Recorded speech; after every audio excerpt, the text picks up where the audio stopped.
استخارہ کہتے ہیں خیر طلب کرنے کو. یہ باب استفعال سے جب کوئی آتا ہے، استنصار مدد حاصل کرنا، مدد لینا. استخارہ خیر طلب کرنا، خیر حاصل کرنا.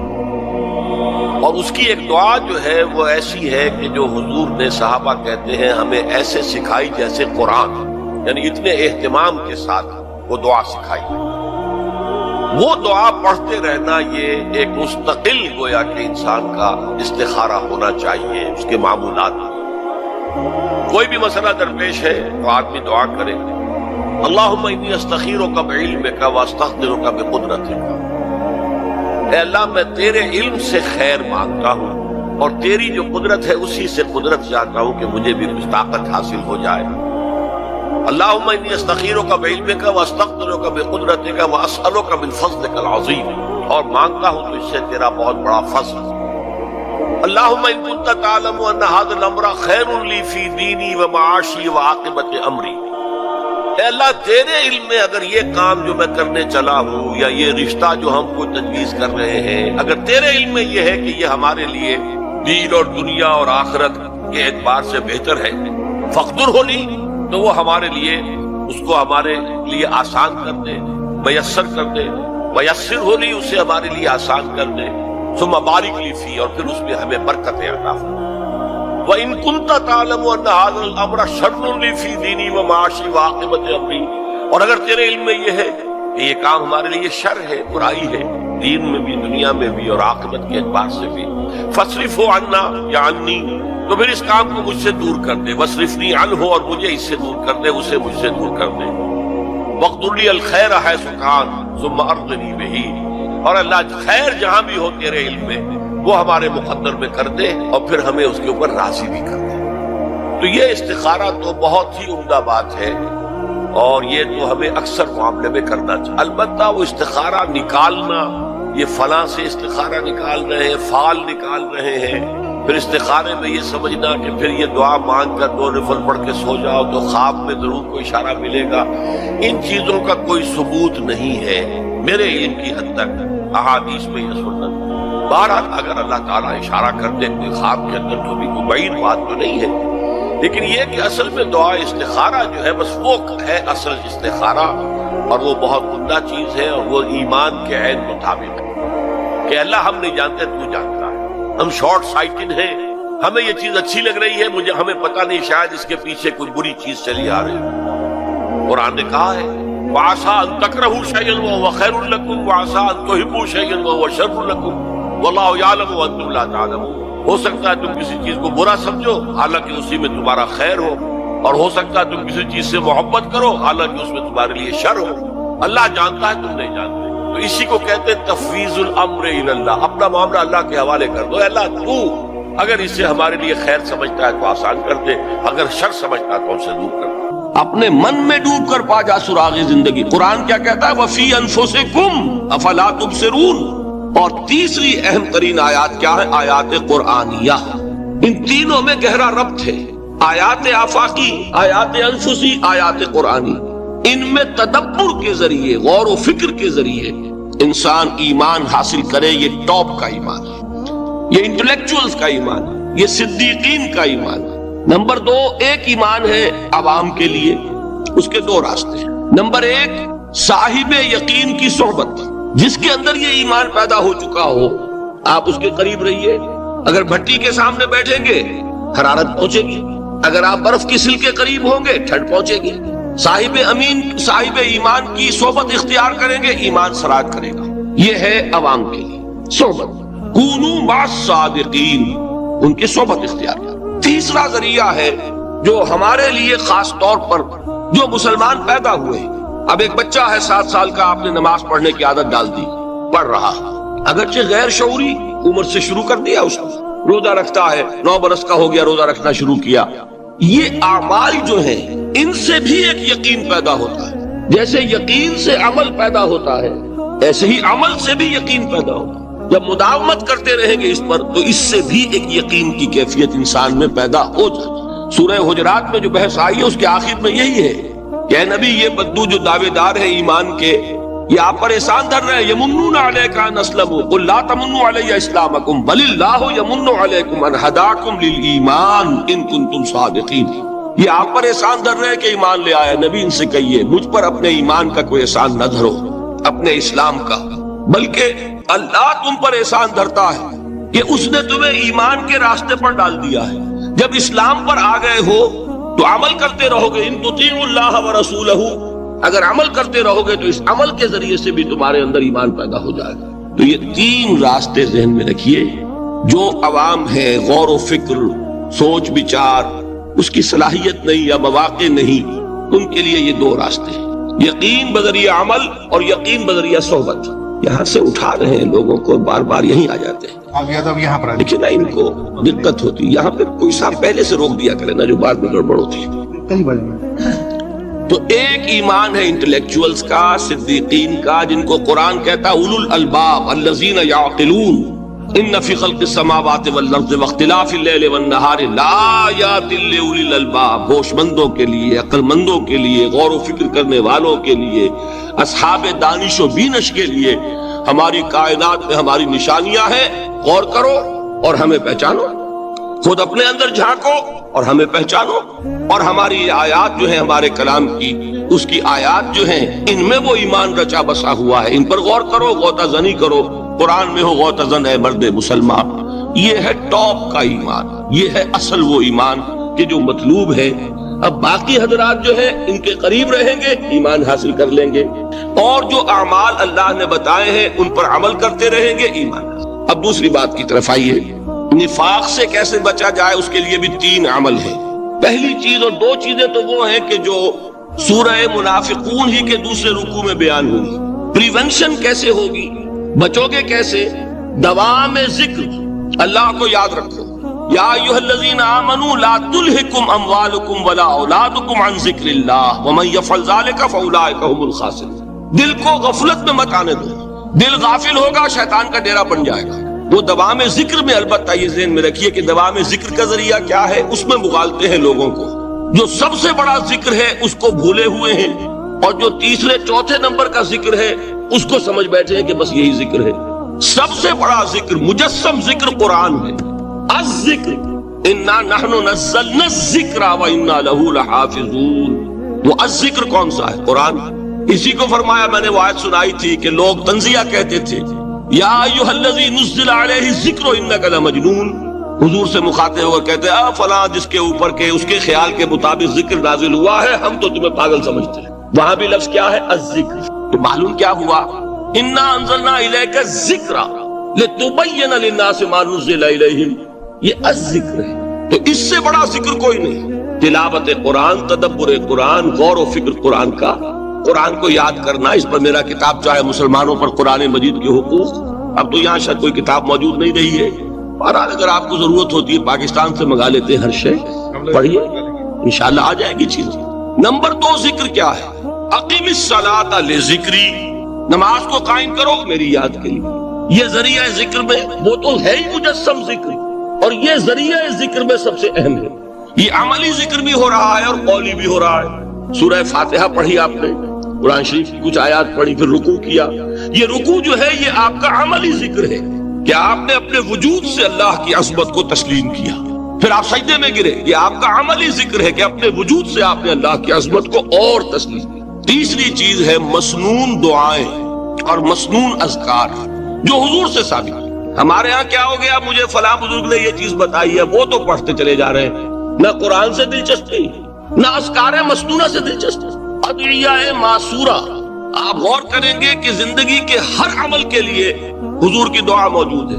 صبح اٹھے دعا ہے، آنکھ کھلتے ہی بیت الخلاء میں داخل ہونے لگے دعا ہے، نکلے دعا ہے، وضو کرنے بیٹھے دعا ہے، فارغ ہوئے دعا ہے، مسجد کے لیے گھر سے نکلے دعا ہے، مسجد میں داخل ہوئے دعا ہے.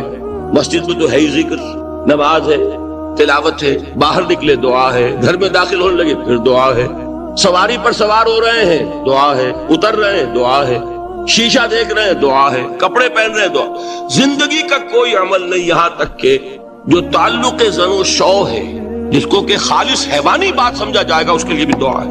غفلت میں وہ کام بھی نہیں کرتا. سمجھ رہے ہیں آپ؟ اب آپ غور کیجئے اس میں کوئی اضافی وقت نہیں لگا، کوئی اضافی پوسچر اختیار نہیں کیا آپ نے، یوں بیٹھو اس طرح بیٹھو یوں کرو، کوئی آپ کا وقت اضافی نہیں لگا، جو کام کر رہے ہیں اور آپ اللہ کو یاد کر رہے ہیں، اور وہ اللہ کی یاد اس کام کی مناسبت سے ہے۔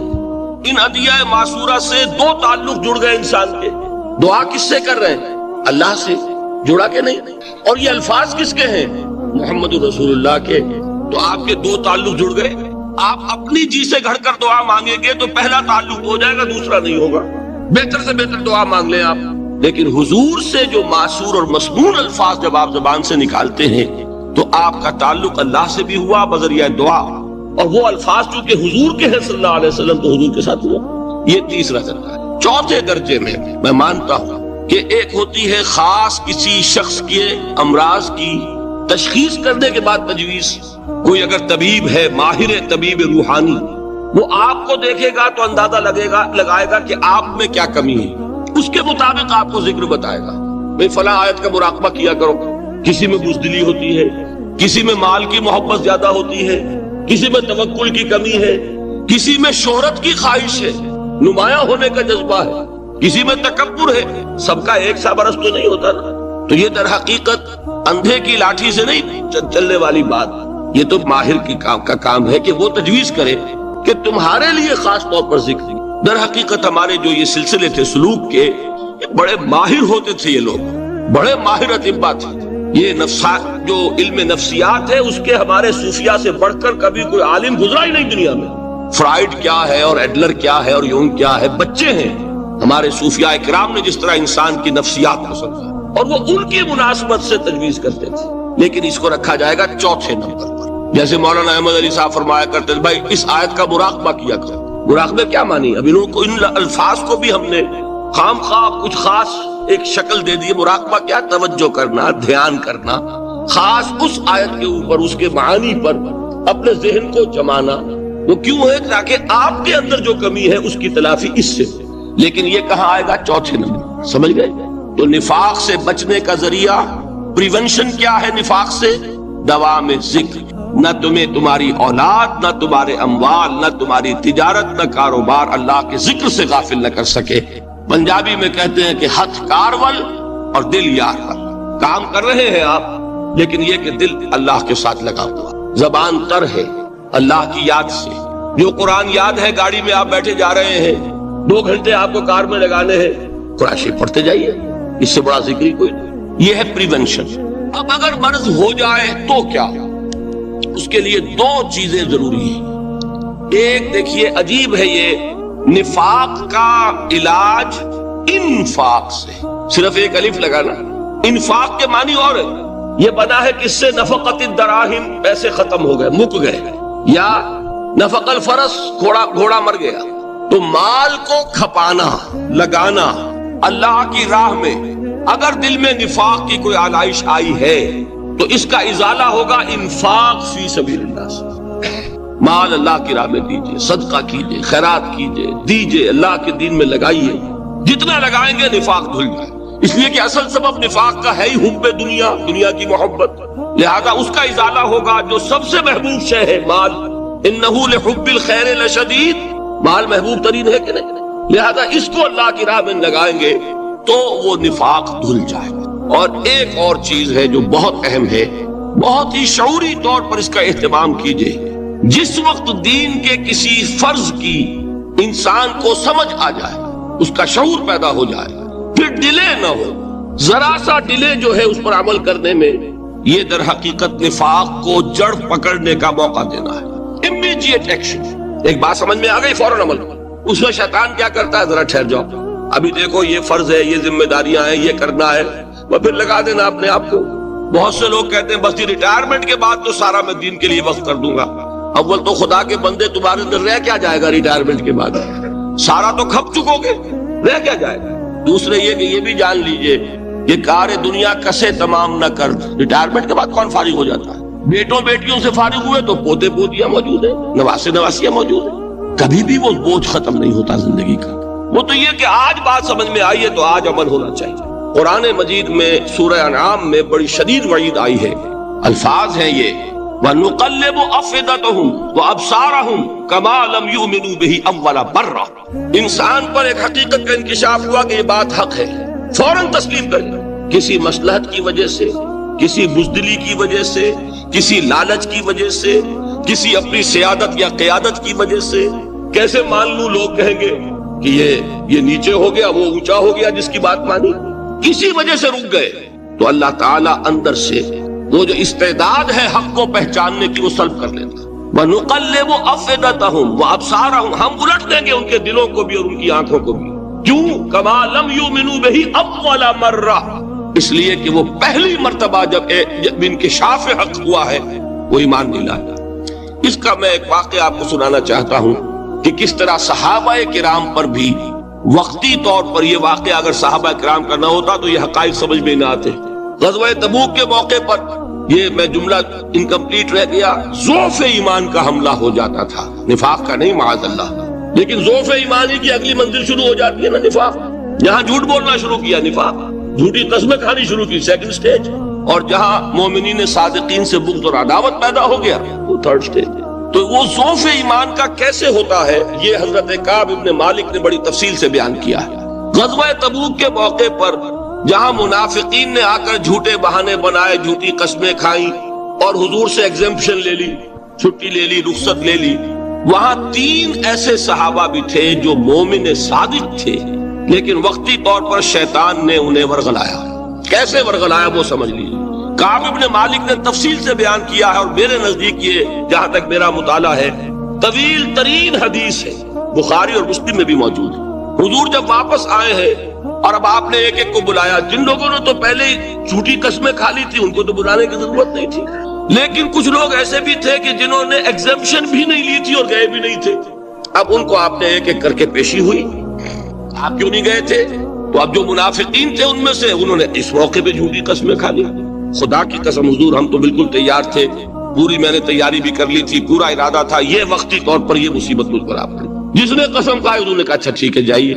کعب ابن مالک کی باری آئی تو ان کے الفاظ اپنے یہ کہ جب میں پیش ہوا تو حضور کے چہرے مبارک پر ایک غصے والی مسکراہٹ تھی، زہر خند کہتے ہیں، ایک مسکراہٹ ہے لیکن غصے کے ساتھ، غضبناک۔ آپ فرمائیے آپ کیوں نہیں گئے؟ حضرت کعب یہ فرماتے ہیں کہ میں نے عرض کیا کہ حضور زبان میرے پاس بھی ہے، جھوٹ میں بھی بول سکتا ہوں، لیکن جھوٹ بول کر میں اس وقت آپ کی ناراضگی سے تو بچ جاؤں گا لیکن اللہ کے عذاب پکڑ سے نہیں بچ سکوں گا۔ میں اعتراف کرتا ہوں کہ جتنا صحت مند میں اس زمانے میں تھا کبھی نہیں تھا، جتنا فارغ البال اس وقت تھا کہ میرے پاس ساز و سامان موجود تھا راستے کے لیے، اتنا میں کبھی نہیں تھا۔ لیکن ہوا کیا؟ ہوا یہ کہ مجھے میرے نفس نے، شیطان نے پٹی پڑھائی۔ وہ پٹی کیا پڑھائی کہ حضور تو 30,000 کے لشکر کے ساتھ چلیں گے تو لشکر تو سلولی موو کرے گا نا، تمہارے پاس بڑی تکڑی، بڑی توانا صحت مند اونٹنی ہے، تم ذرا 2 دن بعد چلنا تیزی کے ساتھ اور حضور سے مل جانا، بس یہ تاخیر کارواں۔ تو انہیں خیال آیا کہ ابھی 2 دن گھر کی ٹھنڈی چھاؤں ہے، میں یہاں پہ جو آرام ہے وہ کر لوں۔ مجھے جگر کا شعر یاد آیا ہے کہ تپتی راہیں مجھ کو پکاریں، دامن پکڑے چھاؤں گھنیری۔ ایک طرف فرض کی پکار ہے، اس میں تو ظاہر بات ہے کہ وہ تپتی راہیں ہیں، لا تنفروا فی الحر سنا چکا ہوا آیت۔ یہاں گھر میں نخلستان میں کھجوروں کی چھاؤں میں اہل و عیال میں یہ ٹھنڈی چھاؤں جو ہے یہ پکڑ رہی ہے، بھائی 2 دن ٹھہر کے چلے جانا، ٹھیک ہے، کوئی نیت میں خرابی نہیں نا۔ اس کے بعد پھر جب ابھی 2 دن اور ٹھہر جاؤ، یہ تو بڑا لمبا سفر ہے، ذرا تیز اور دوڑ لینا۔ تو فرماتے ہیں کہ حضور میں اسی طریقے سے تاخیر و تعویق میں پڑا رہا، یہاں تک کہ ایک روز اچانک مجھ پر یہ چیز منکشف ہوئی کہ تو میں چاہے کتنا بھی تیز چل لوں میں آپ سے نہیں مل سکتا، میرے اعصاب ڈھیلے ہو گئے، اس طرح میں محروم رہ گیا۔ حضور نے بائیکاٹ کا حکم دیا صحابہ کو، 3 صحابہ تھے ایسے، 2 اور تھے جنہوں نے اسی طریقے سے اعتراف کیا۔ حضور نے حکم دے دیا کوئی ان سے گفتگو نہ کرے، سوشل بائیکاٹ، بڑی سخت سزا تھی جو دی گئی ہے، اس کی بڑی تفاصیل ہے، اللہ تعالیٰ شوق دے تو وہ حدیث پوری پڑھیے، میں نے تو 2 جمعوں میں ایک مرتبہ صرف اس ایک حدیث کو بیان کیا تھا، شاید کہیں کیسٹس ہوں میرے ہاں، ہمارے نمبر کوئی مجھے یاد نہیں ہے، لیکن یہ بڑی عجیب حدیث ہے۔ لیکن اس میں جو اصل سبق ہے وہ کیا ہے؟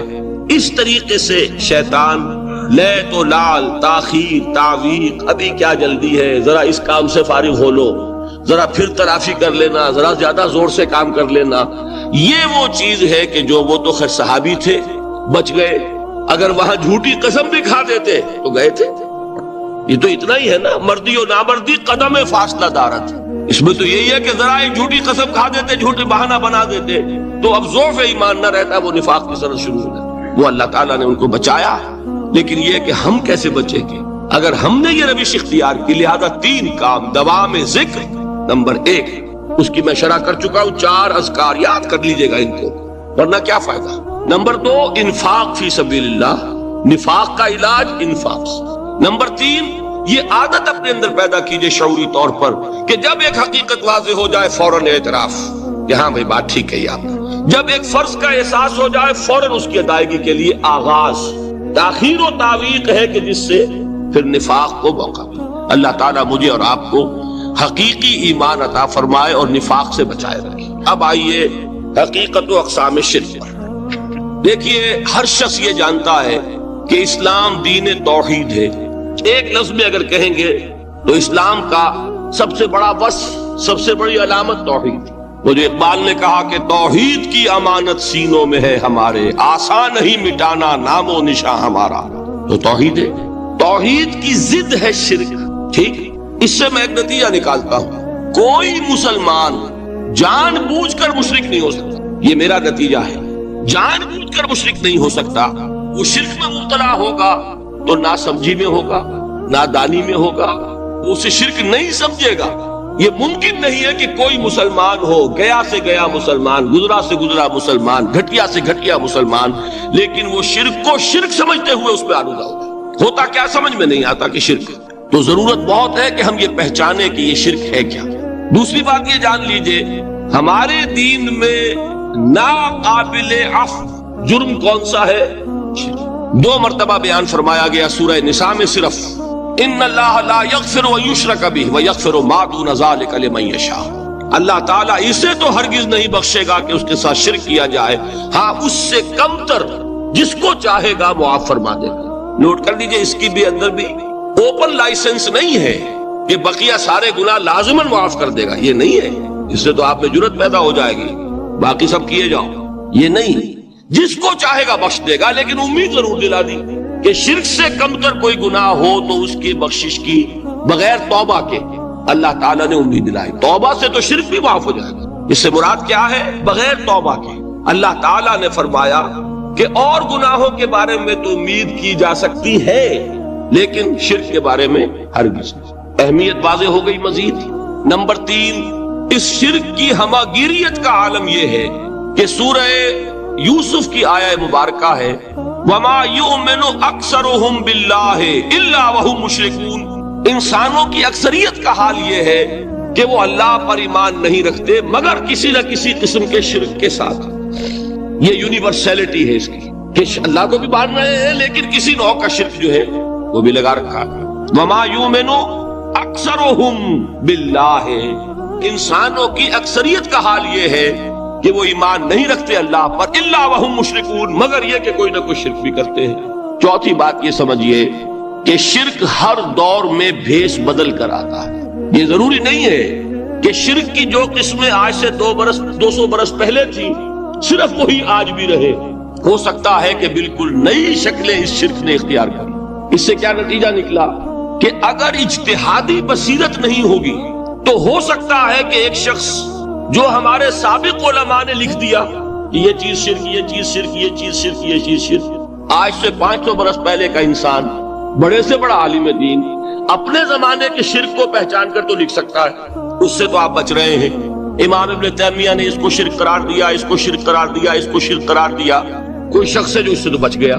امام صاحب کی دی ہوئی بصیرت سے اس نے ان جو اقسام ہے شرک کی ان کو پہچان لیا، لیکن یہ عین ممکن ہے کہ آج کے شرک کو وہ نہ پہچان رہا ہو، اپنی جگہ وہ سمجھ رہا ہو اپنے آپ کو بہت بڑا موحد، جبکہ اس دور کا جو شرک ہے اس میں ملوث۔ اس کو میں نے کہا ہے کہ اس شرک کے بارے میں بڑی اجتہادی بصیرت کی ضرورت ہے۔ فارسی کا ایک شعر ہے، بڑا پیارا شعر ہے، بہر رنگے کے خواہی جامہ می پوش، من انداز قدت رامی شناسا۔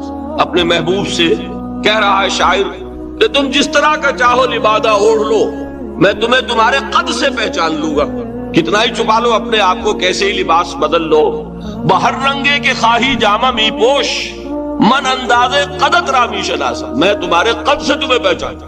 یہ اگر بصیرت نہ ہو کہ شرک کو اس کے قد سے پہچان سکیں آپ، اس کے لیے ضرورت ہے اصولوں کی. دیکھیے جس طرح الجبرا کے اصول ہوتے ہیں، فارمولا ہے، فارمولا ہاتھ میں آ گیا، مسئلے حل کرتے چلے جا رہے ہیں، آپ اپلائی کرنے کی دیر ہے فارمولے کی. اگر آپ نے صرف گنتی کر کے کسی زمانے کے شرک وہ تو سمجھ لیے، لیکن وہ بصیرت باطنی حاصل نہیں ہوئی، اجتہادی بصیرت، وہ اصول ہاتھ میں نہیں آئے کہ جس سے آپ پہچان سکیں، تو ہو سکتا ہے کہ اس دور کے شرک کو آپ نہ پہچان سکیں.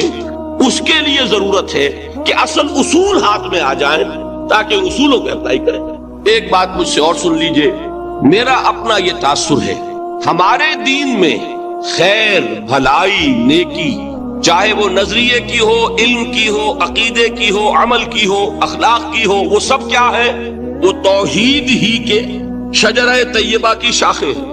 اور شر، برائی، گمراہی، خیالات کی ہو، نظریات کی ہو، علم کی ہو، عقیدے کی ہو، عمل کی ہو، اخلاق کی ہو، سب کے ڈانڈے شرک کے شجرہ خبیثہ سے ملتے ہیں. اس شجرہ خبیثہ کے برگوبار ہے جو بھی برائی ہے، عمل کی یا علم کی، اور اس شجرہ طیبہ کے برگوبار ہے جو بھی خوبی ہے، عمل کی یا عقیدے. یہ میرا تاثر ہے. اور جب تک اس انداز میں وہ آپ کو اندرونی رشتے ظاہر نہیں ہوں گے، آپ پر منکشف نہیں ہوں گے، وہ اجتہادی بصیرت جو ہے پیدا نہیں ہو سکتی. اب آئیے ایک اور بات دیکھیے، شرک میں اور الحاد میں کیا فرق ہے، یہ بھی ہم نہیں سمجھتے. الحاد، مادہ پرستی، وہ کیا ہے؟ ایتھیزم، کسی بھی خدا کا انکار. ہمارے آج کے دور کی سب سے بڑی گمراہی یہ ہے. شرک کیا ہے؟ خداؤں کو ماننا. یہ کیا ہے؟ تھیزم ہے، لیکن پولی تھیزم ہے. توحید کیا ہے؟ مونو تھیزم ہے، ایک خدا کا ماننا. لیکن شرک کے اندر ایک اور حقیقت کو پہچان لیجئے، شرک میں ہمیشہ ٹاپ پر ایک خدا کو مانتے ہیں، باقی سارے خدا نیچے ہوتے ہیں، اوپر جا کر وہ توحید ہوگی ہمیشہ. کوئی مشرکانہ نظام ایسا نہیں ہے جو ٹاپ پر جا کر توحید نہ بنے. دیکھیے ہندو دیویاں، دیوتا بے شمار، لیکن مہادیو وہ بھی کیا دو ہیں؟ مہادیو وہ تو ایک ہے. انگریزی میں گاڈز، گاڈیسز، لیکن وہ چھوٹے جی سے لکھے جائیں گے، چھوٹے جی سے لکھے جانے والے gods and goddesses. Roman mythology ہو، گریک مائتھولوجی ہو، ان دیویوں دیوتاؤں کے نام ہی آپ نہیں یاد کر سکتے، لیکن گاڈ بڑے جی سے وہ ایک ہے کہ نہیں؟ ٹاپ پر جو ہے وہ ایک ہے. اس کو وہ بھی مانتے ہیں کہ اومنی پوٹنٹ، اومنیشنٹ، اومنی پریزنٹ، علی کل شیء قدیر، بکل شیء علیم، ہر جگہ موجود، وہ تو ایک ہی ہے. وہ تو کیپٹل جی سے لکھا جائے گا. باقی اس کے نیچے فوج ہے دیویوں کی، دیوتاؤں کی، خداؤں کی اور خدانیوں کی، وہ گاڈز اینڈ گاڈیسز ہیں. عرب میں کیا تھا؟ میں نے پہلے آپ کو وہ دو مثالیں دے دی ہیں، تیسری اور ایران کی لے لیجئے. خیر کا خدا اور شر کا خدا اور، ایک یزدا، ایک اہرمن. ٹھیک، سنویت ہو گئی نا، دو خداؤں کو مانا. لیکن وہی ہے جو خدائے گاں، خداؤں کا خدا، اس کو ایک ہی مانتے ہیں. یہی معاملہ عرب میں تھا. اللہ وہ ایک ہی تھا ان کے ہاں. قرآن میں آتا ہے ان سے پوچھئے وَلَئِن سَأَلْتَهُم مَّنْ خَلَقَ السَّمَاوَاتِ وَالْأَرْضَ لَيَقُولُنَّ اللَّهُ. جب ان سے کہا جاتا ہے کہ کس نے پیدا کیا آسمان اور زمین کو، یہ فوراً کہیں گے اللہ. فَأَنَّىٰ يُؤْفَكُونَ. تو یہ ماننے کے بعد کدھر جا رہے ہیں؟ وہ کیا کہتے تھے کہ وہ بڑا اللہ تو ایک ہی، لیکن چھوٹے آلہہ ہیں. آلہہ اور اللہ میں وہی فرق ہے جو کیپٹل جی کا گاڈ اور چھوٹے جی سے گاڈز اینڈ گاڈیسز. وہی فرق ہے کہ جو مہادیو اور دیویوں اور دیوتاؤں میں ہے، وہی وہاں تھا. اللہ وہ ایک اور سپریم، سب سے بالا تر، اس سے اوپر کوئی نہیں، تخلیق میں اس کا کوئی ساجی نہیں. لیکن اس نے کچھ آلہہ ہیں جنہیں کچھ اختیارات تقسیم کیے ہوئے، کچھ اس کے لاڈلی ہستیاں ہیں جو سفارش کر سکتی ہیں. بس یہ شرک تھا مشرکین مکہ کا. بات سمجھ رہے ہیں؟